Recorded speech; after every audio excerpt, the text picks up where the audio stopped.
Hello and welcome to Asia News Today. Once again without the coat, we're still down in Pattaya in Thailand.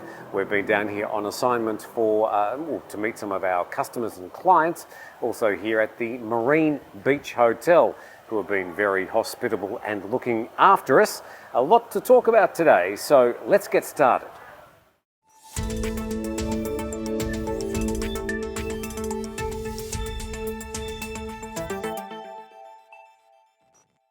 In a follow-up to yesterday's news on the erupting Mount Merapi near Yogjakarta in Indonesia, at least 193 residents living near or on the lower slopes of Mount Merapi have returned to their homes in the past 24 hours.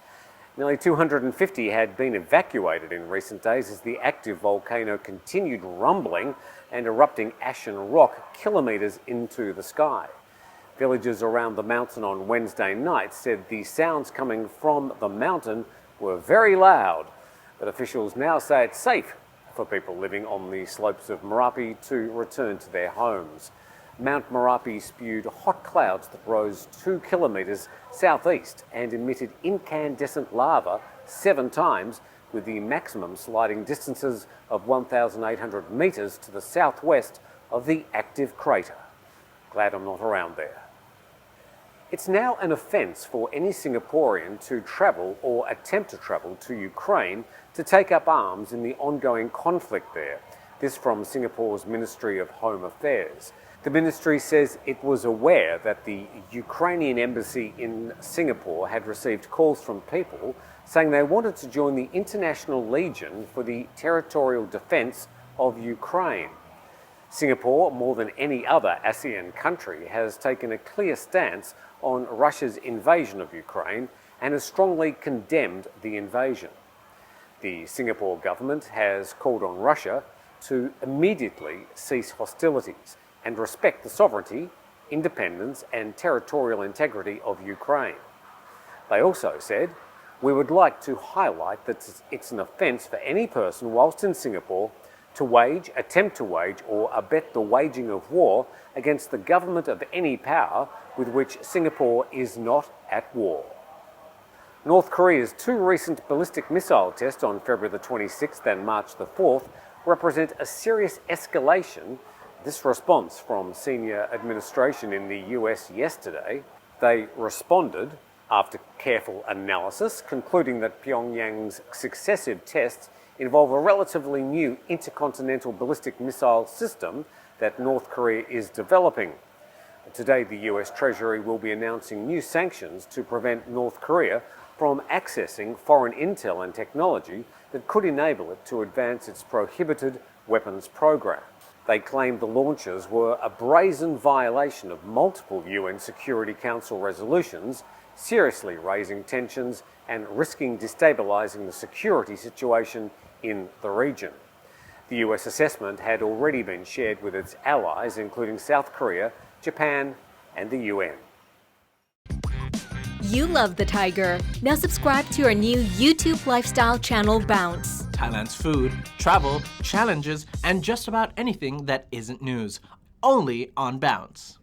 Link in the description below. Hitachi are joining a long and growing list of foreign companies boycotting or suspending business operation with or within Russia. Japan's Hitachi says it will now suspend its business operation in Russia following the lead of other major Japanese companies. Hitachi said in a statement that it is pausing all manufacturing activities in Russia for the time being and suspending exports to the country. Ukraine's Vice Prime Minister spoke on Twitter earlier this week, saying that he was urging the Japanese industrial conglomerate to stop supplying products and services in Russia. Hitachi have responded, saying that the Russian market only accounts for about 0.5% of its sales and that it manufactures and sells construction machines in the country. Many Japanese companies have now halted business operations in Russia following its invasion of Ukraine on February the 24th. Indonesian coal miners are speaking to companies in some Western countries that are looking at alternatives for their Russian coal supplies. Buyers of Russian coal and gas have been actively seeking alternative sources. The situation has also caused a price hike of the Indonesian coal benchmark to about $203 per tonne. In January this year, Indonesian officials imposed a ban on overseas coal sales after miners failed to meet the domestic market obligation policy. The ban was later eased, allowing export for only coal mining companies that meet domestic production requirements. Claimed to be the world's top coal exporter, Indonesia mainly exports to India, China, South Korea, Taiwan, Japan, and some other ASEAN countries. And finally, a disturbing story that may surprise and sicken some of our viewers. A Thai woman alleges organ harvesters in Cambodia drew her blood and were about to cut her open just before she was rescued.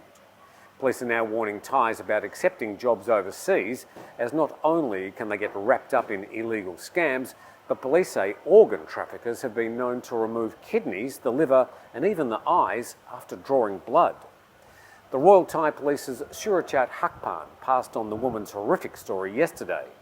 He explained that the woman was first lured into Cambodia to work illegally for a Chinese call operating centre. When she arrived in the country, she was told to work for the centre, but she refused.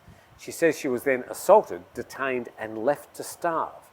She says she was eventually sent to an area near the Vietnam border and was put in a room where there was a lot of surgical equipment. She says the gang filled 3 to 4 bags with her blood and then prepared to remove body parts. The woman says she's already heard screams from a room nearby. Now, just before she'd contacted another woman who then alerted authorities. The woman was found by tracking the signal from her phone. Thai media didn't go into detail about where exactly the woman was found, but Thai and Cambodian police are now investigating. The woman was one of a group of 8 Thais who were rescued after getting lured into work in Cambodia. The victims arrived back in Thailand yesterday at the Thailand-Cambodia Friendship Bridge in Sak Yao. Well, a particularly nasty story to end our whip around the Asian region. Over the past 24 hours, Asia News Today comes to you 5 days a week. We've got the next 2 days off to enjoy perhaps a cuppa from, our Thaiger merch range. You can go to thethaiger.com/shop. But from all of us here at Asia News Today, please have a fantastic weekend.